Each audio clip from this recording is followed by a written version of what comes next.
Nous voici à nouveau dans Ésaïe chapitre 1 que nous avons déjà abordé, mais cette fois nous nous arrêtons au verset 3.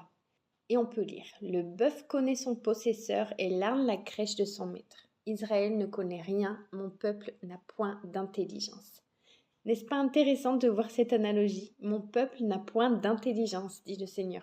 Et à qui est-ce que Dieu compare son peuple ? Au bœuf qui connaît son propriétaire et à l'âne qui lui connaît la crèche de son maître.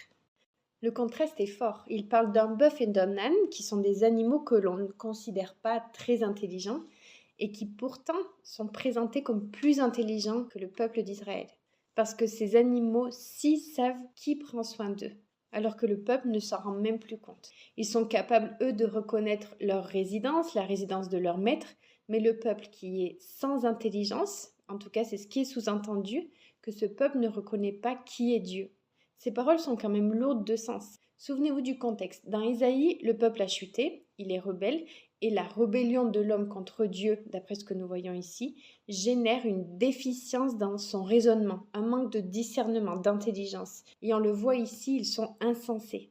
La chute a provoqué cette folie, cette faille dans le raisonnement. Depuis la chute, les hommes ont un raisonnement faussé, comme troublé. Souvent, on ne pense pas bien les choses, on ne les appréhende pas bien. On manque terriblement de sagesse et de discernement. Si vous en doutez, demandez aux parents les nuits blanches ou le souci qu'ils ont pu se faire suite à des décisions de leurs enfants. Car souvent ces décisions sont la conséquence de ne pas penser correctement, de manquer de discerner les choses face aux circonstances. Combien leur disent par exemple de ne pas fréquenter telle ou telle personne, leur conseillent de ne pas suivre tel ou tel exemple. Pour les jeunes filles, de faire attention, de peut-être ne pas entretenir une relation avec certains garçons, ou un garçon de lui dire cette fille n'est vraiment pas convenable. Mais malgré ces conseils, qui sont sages et raisonnés, de parents réellement préoccupés pour leurs enfants et voulant leur bien, ils se rebellent. Parce qu'en fait, ils ne pensent pas correctement, ils manquent de jugement.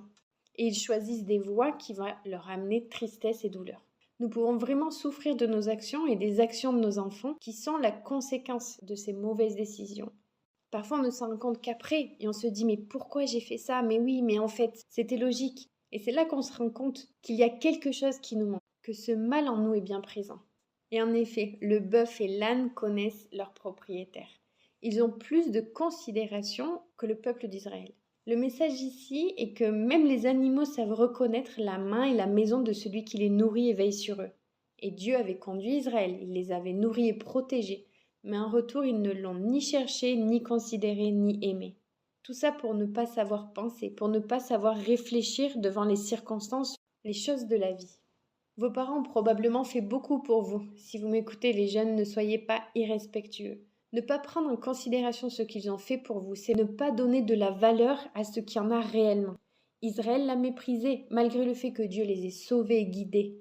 Et même les animaux sont plus fidèles et reconnaissants que ce peuple, et nous pouvons peut-être en dire de même de certains chrétiens. Pourquoi ne sont-ils pas reconnaissants ? Et pourquoi certains vivent dans l'ingratitude ? Parfois nous pensons que Dieu nous doit quelque chose, mais c'est de la folie de penser de la sorte. C'est ne pas se rendre compte des choses, ne pas voir les choses correctement. Quand une personne est ingrate d'ailleurs, elle va facilement penser qu'elle peut faire ce qu'elle veut, parce qu'au final, elle le mérite, même au détriment des autres. Car oui, parfois nous en arrivons à cette conclusion. Il y a des jeunes qui pensent qu'ils peuvent faire ce qu'ils veulent parce que finalement leurs parents ne les comprennent pas, ils ne sont pas d'accord, ou ils ne comprennent rien, et ils vont au final choisir de mauvaises voies. C'est la rébellion et un manque de considération terrible, parce que ces choses, comme on l'a déjà dit, amèneront souffrance, mais en plus c'est un péché contre Dieu, un Dieu bon et saint qui nous appelle à la repentance. Demandons donc à Dieu de nous aider à mieux penser, que nous puissions penser spirituellement et que nous puissions appréhender les événements, les analyser et prendre les bonnes décisions.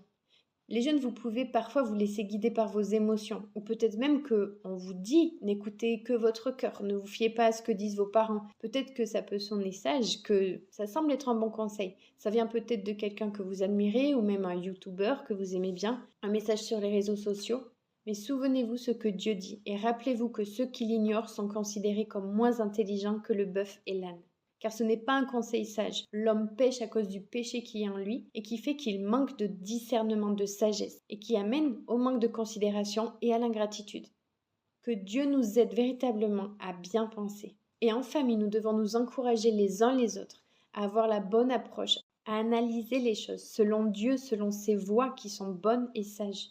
Soyons reconnaissants avec lui de tout ce qu'il nous a donné, de ce souffle, de l'aliment qu'il nous donne, et la Bible qui nous donne une multitude de principes pour penser correctement, pour mieux réfléchir. Si vous avez un cœur désireux de suivre la sagesse de Dieu, vous trouverez dans la Bible ce dont vous avez besoin.